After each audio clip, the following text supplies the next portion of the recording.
Alright, really quick guys, we're going to do a video on here on how to clean your K&N air filter. So I had this in my other CRV, which now I have the snorkel on there. But you can see, if I hold it up, how it's clogged and dirty. Now this isn't the worst, you know, I've had far worse. But what you want to do it the right way is you want to get the K&N recharge kit here. And it's going to be, you're going to spray it with this, rinse it.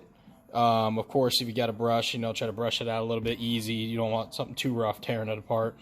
And then after the process of doing that, you're going to want it to dry. They dry pretty quick. So then you're going to spray it with the filter oil. So I'm going to go through that process right now, show you guys, and try to put it all in one video. So unfortunately, I don't have a hose unless I hook it up and bring it all the way downstairs in this apartment. So it's a pain in the butt.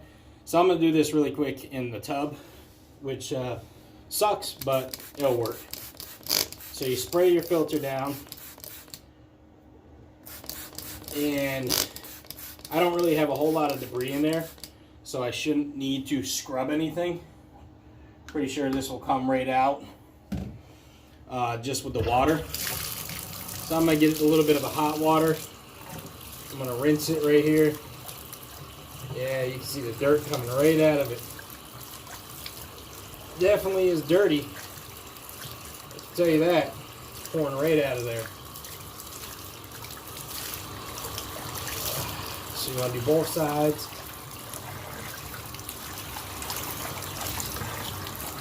Go all the way around it.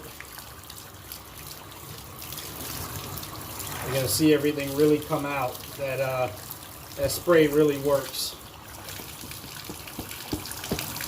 Tap it a little bit. Sorry, I might get some water on the screen there.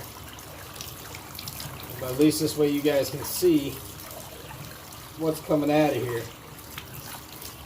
And you'll see the color of the filter kind of start to change too.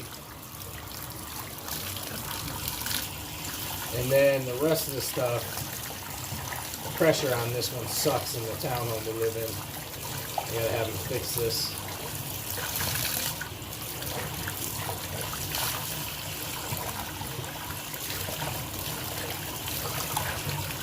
There we go. Even more stuff still coming out. It's amazing what the filter actually traps. That's why when I see people running no filter, it blows my mind. I'm like, why would you do that? One of the dumbest things I've seen. The amount of shit that'll get in your engine.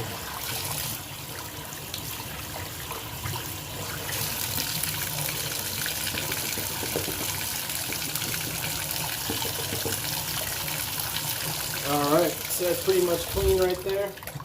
I will take a brush to it. Down there, if you can see, there's still a little bit of, you know, just some grass debris. Once I take the brush to it, come out. But you can see the difference in the color, how it kind of loses its bright, like, pinkish red look, actually. Kind of gets more of a dark purple look. Or sorry, like a brighter purple, actually, like a worn out purple.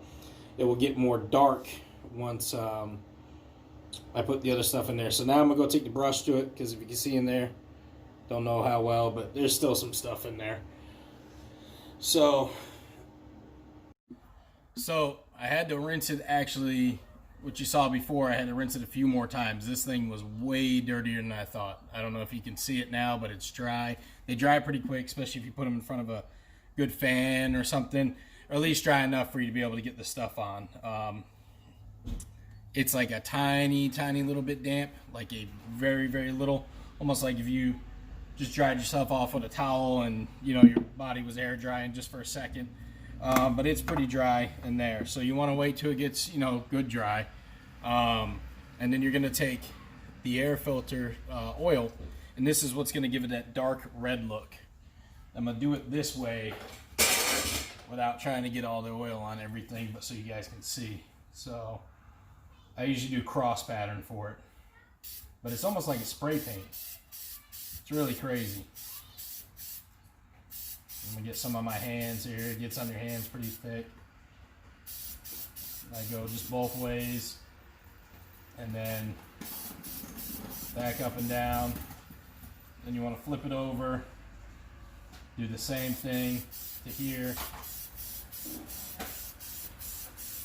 Go over it a few times.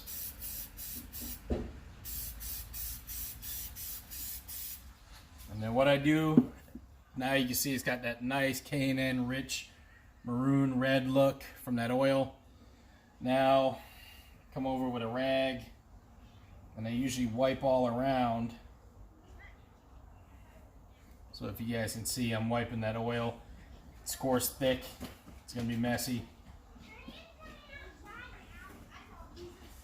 And then I usually let it sit for a few more minutes, and then I'll show you guys what it looks like after it's been sitting and is ready to go. But you can see I'm out with my hand. I don't know if you guys can see it in the dark, but it comes right off. I mean, you wipe it right off. I mean, look at that. It's not bad. As long as you got a good paper towel or a good rag, it's not bad at all. Sometimes you got to hit it with another coat, so we'll see. So I had to go over it with a few coats, guys. Not just one. I ended up going like 2 or 3. But look how much better that looks now. It's all even. It's all that nice dark red. Like I said, maroon red. I don't know if you guys can tell from the light, but I mean, I can. You can see straight through it. So there you go. I mean, that's pretty much how to, you know, rejuvenate your K&N air filter. What you need to know, and it'll work for any other K&N air filter, from the cone type to the drop-in filters, you know, whatever you have. Just get that kit, and it's pretty easy. You never have to buy another air filter again. It's nice how well they did that. All right, guys, hope that helps for anybody making a decision possibly trying to buy a K&N air filter. It's definitely worth the money.